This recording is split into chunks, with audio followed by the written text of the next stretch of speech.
Hey hello guys, welcome back to our channel. चलिए guys, अपनी notebook साथ में लें और पेन लें। आज थोड़ा वॉइस का इश्यू हो सकता है, फिर भी आप मैनेज करने की कोशिश कीजिएगा। चलिए हम बात करते हैं आपके टॉपिक की। तो यहाँ पर आपको बताया गया है मैनेजमेंट का ये तीसरी यूनिट है, जहाँ पर हमने फर्स्ट यूनिट में बात की थी। आपका जो मैनेजमेंट के बेसिक होते हैं, इम्पोर्टेंस वगैरह बताई गई थी। फिर हमने सेकंड यूनिट में आपको ये बताया गया था कि भाई जो है आपके प्रिंसिपल्स थे, टेलर का क्या था, फ्यूल का क्या था, उन सभी का डिस्कस किया था। अब यूनिट 3 है, जहाँ पर हम बिजनेस एनवायरनमेंट से रिगार्डिंग जो है स्टडी करेंगे। आपने अगर वो नहीं देखा है तो आप एक बार देख के तभी बिजनेस एनवायरनमेंट के चैप्टर पे समझिएगा, ठीक है। चलिए हम राइट डाउन करते हैं। तो पहले हम बात करते हैं बिजनेस एनवायरनमेंट। तो आपको पहले बिजनेस का मतलब पता होना चाहिए, ठीक है। चलिए हम लिखते हैं बिजनेस। और हाँ गाइस, आपके माइंड में एक क्वेश्चन होगा कि मैम ने कल जो है अकाउंट्स की क्लास क्यों नहीं ली, क्योंकि मैम ने बोला था कि अकाउंट्स की क्लास शेड्यूल होगी और वो शेड्यूल नहीं हुई। वो इसीलिए नहीं हुई क्योंकि आपका रिस्पॉन्स हमें नहीं मिला, और ये क्लास इसीलिए शेड्यूल की गई है आपको बताने के लिए, ठीक है, कि भी आप कितनी नालायकी शो कर रहे हैं हमें। अगेन हम आपको यही बोलेंगे, आपका रिस्पॉन्स मायने रखता है हमारे लिए, ज़रूर दीजिए। चलिए, business refer to that activity of people which generator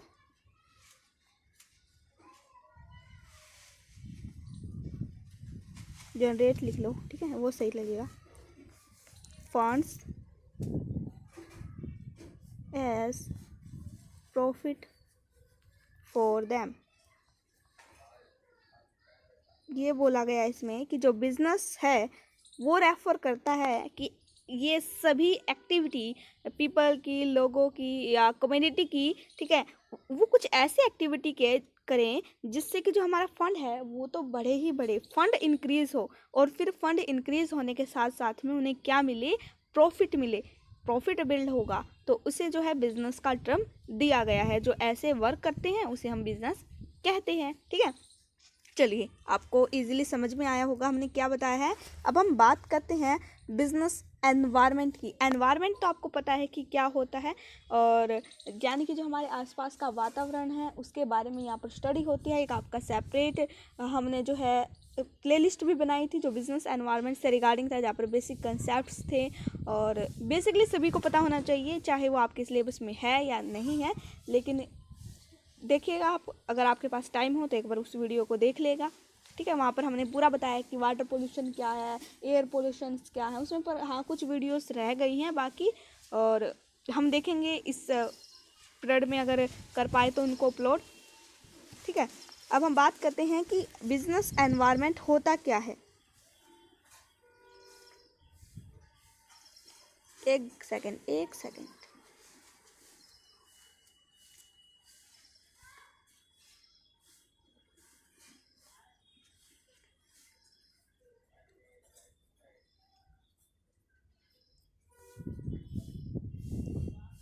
तो बात करेंगे अब इससे आगे के टॉपिक को कि इसमें क्या होता है। चलिए लिखिए, इट रेफर्स टू, ये रेफर्स करता है ऑल एक्सटर्नल फैक्टर और internal factor which have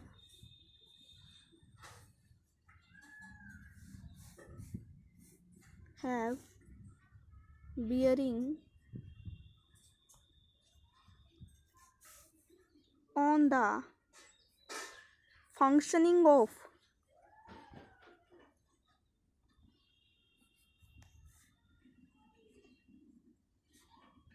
business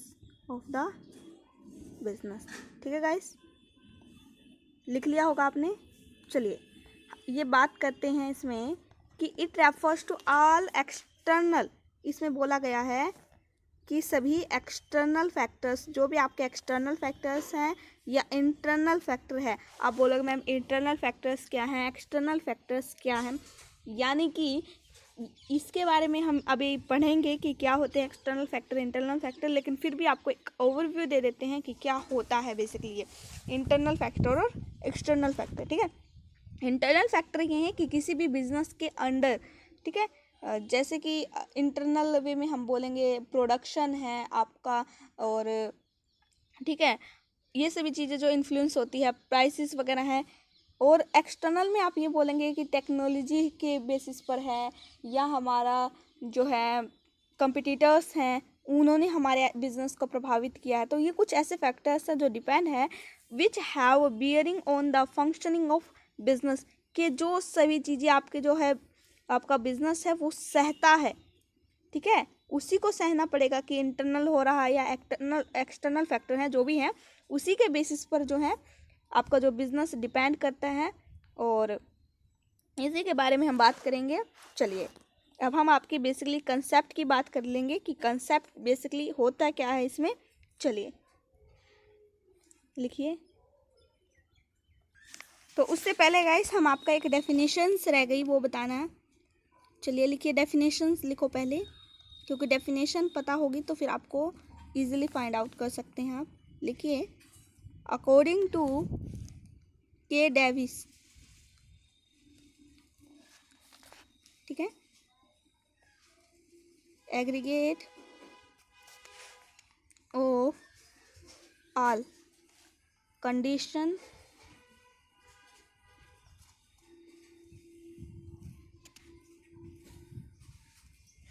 aggregate of all condition, events and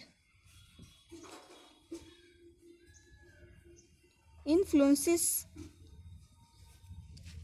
that surround and affect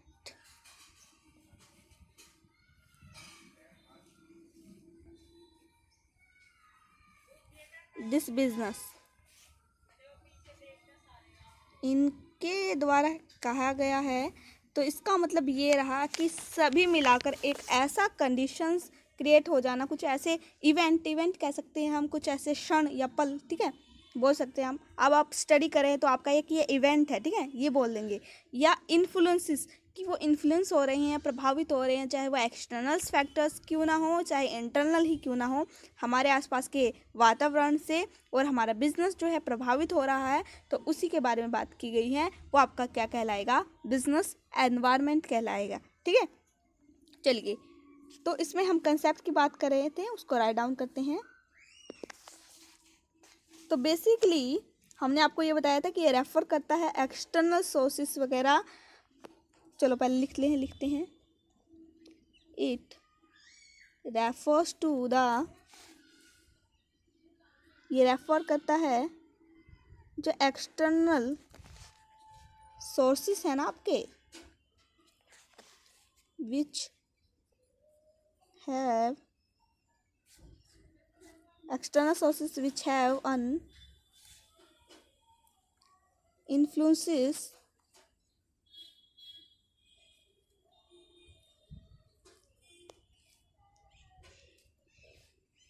on the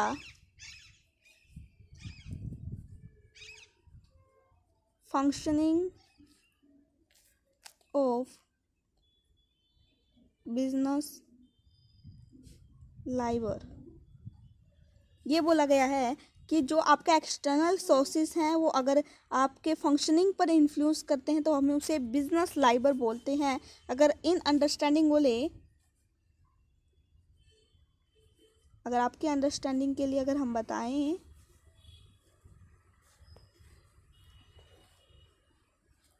in understanding जो आपका एनवायरनमेंट है चेंजेस लाइबर, जो एक्सटर्नल सोर्सेस है उसके साथ साथ में आपका जो एनवायरनमेंट है वो चेंजेस होता रहता है, आप बोल सकते हैं। तो इससे क्या निकल के आता है, क्या निष्कर्ष निकल के आता है, आप ये बोलेंगे। तो लिखिए भाई कि under in under and adopting its business policies, then a person or group of person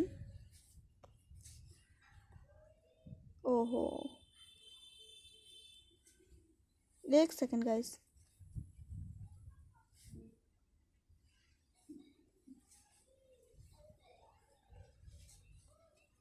person और ग्रुप ऑफ पर्सन यहाँ पे आए थे, लिखिए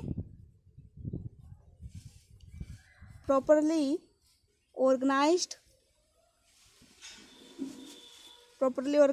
to producer or distribute goods and services।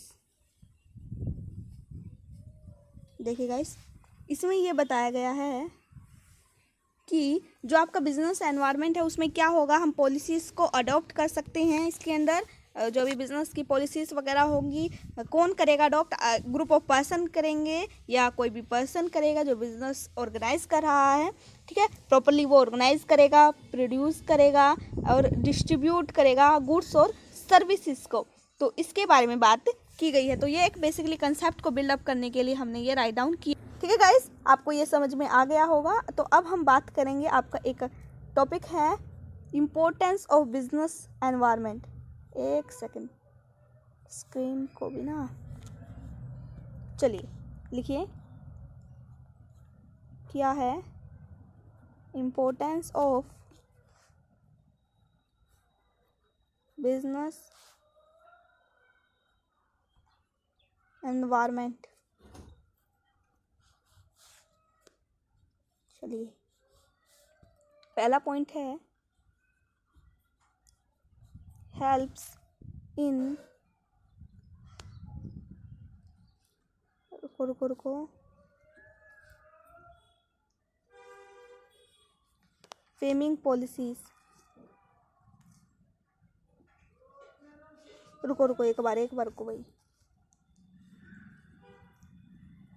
Forming policies, कि ये हेल्प करता है कि बिजनेस एनवायरनमेंट जो है हम इसके बेसिस पर अपनी जो भी पॉलिसीज़ बनाएंगे वो इजीली बना सकते हैं। ठीक है, ये सभी चीज़ों में फिर लिखेंगे हम ensure optimum utilisation.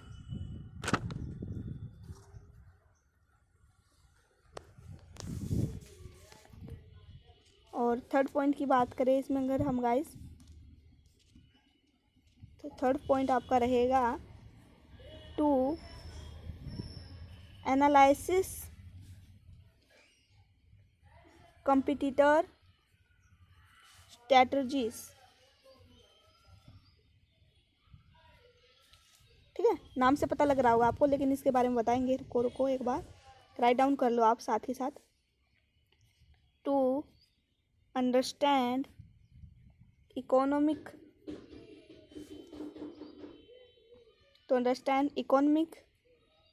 Policies of government. ठीक है, और फिफ्थ पॉइंट की बात करते हैं हम, to understand market condition. Sixth point की बात करें हम, स्ट्रैटेजी फॉर्मुलेशन। ठीक है गाइस, चलिए अभी बता देते हैं ये क्या होता है। इतना ज़्यादा आपको इसमें घबराने की ज़रूरत भी नहीं है, बिल्कुल ईजी है। देखिए, हेल्प्स इन फॉर्मिंग पॉलिसीज, कि business organisation should make it policies keeping in view the change circumstances and environment, कि जो भी आपका बिजनेस है जो करते हैं वो ये देखते हैं कि जो पॉलिसीज़ हमें दी गई है, जो चेंज हो रहा है उसका एनवायरनमेंट, उन सभी को ध्यान में रखते हुए ही हम अपनी पॉलिसीज़ बना सकते हैं, ये बात की गई है। इंश्योर ऑप्टिमम यूटिलाइजेशन, जो भी बिज़नेस एनवायरनमेंट है उसमें आपको अवेलेबल होती हैं हर एक बिज़नेस के लिए ऑप्टिमम यूटिलाइजेशन करें वो, ठीक है।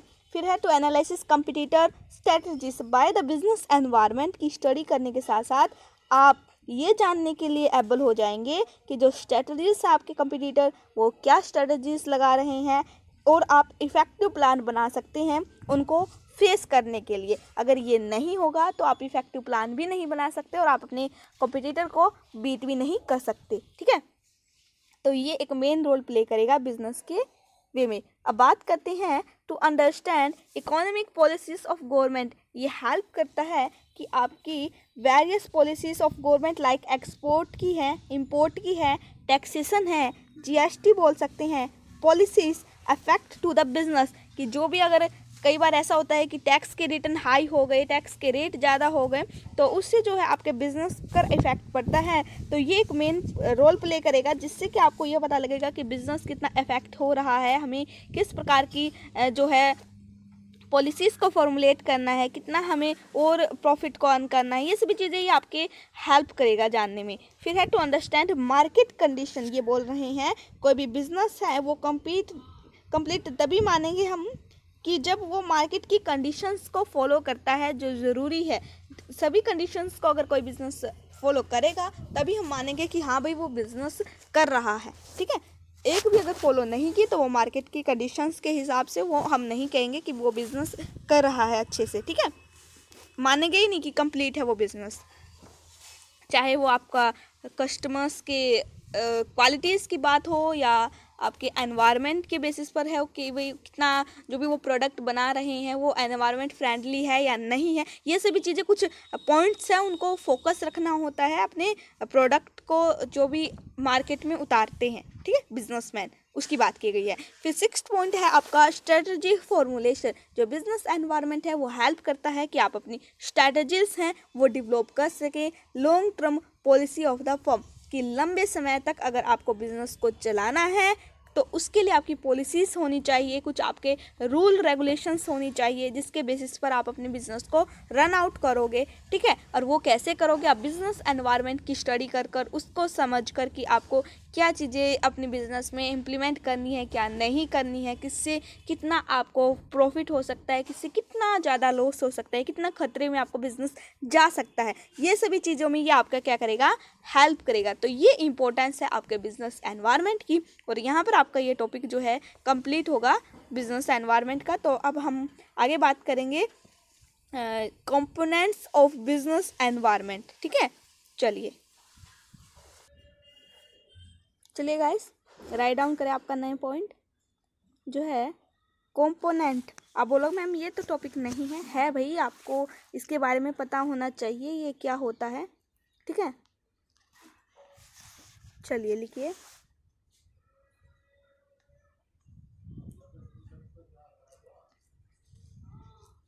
कंपोनेंट। रुको एक सेकेंड, मैं सोच रही हूँ पता नहीं क्या मिस्टेक कर दी हमने। तो यहाँ पर ओ के बाद ना गाइस आप एन लगा लेना, एन आएगा, ठीक है, इस पॉइंट पर, ठीक है। रुको कंफ्यूज हो जाओगे आप एक बार, एक सेकेंड। कंपोनेंट्स ऑफ आपका है बिजनेस एनवायरनमेंट, ठीक है। तो क्या है, एक तो आपका रहेगा इंटरनल, दूसरा है आपका एक्सटर्नल। आप यहाँ पर ऊपर राइट डाउन करो कि 2 कंपोनेंट्स हैं आपके बिजनेस एनवायरनमेंट के, ठीक है। एक इंटरनल है, एक एक्सटर्नल है, ठीक है गाइस। एक इंटरनल बताया है हमने, एक एक्सटर्नल बताया है। इसके बारे में इन डेप्थ जो ड्राइव होगा आपके नेक्स्ट सेशन में होगा। हमने ये वीडियो जो है शॉर्ट इसलिए रखी है, एक बार ध्यान से सुनिए। हम डिस्क्रिप्शन में लिंक लगा देंगे कि आपको जो बेसिक नॉलेज है बिजनेस एनवायरनमेंट की उसको पता करनी है, ठीक है। इसीलिए वीडियो को शॉर्ट रखा गया है, वरना इस चैप्टर को हम आज ही कंप्लीट कर देते, लेकिन आपको उसके बारे में पता होना ज़रूरी है, इसीलिए हमने जो है उसको प्लग करेंगे डिस्क्रिप्शन में। और आपसे रिक्वेस्ट है कि आप उसको वीडियो को देखना नहीं है, उसको कमेंट सेक्शन में हमें रिव्यू ज़रूर देना है कि आपको टास्क कंप्लीट किया है या नहीं किया है, आपको कितना अच्छे से समझ में आया है, ठीक है। तब तक के लिए गाइस पढ़ते रहे, शानदार रहें। चलिए बाय बाय गाइस।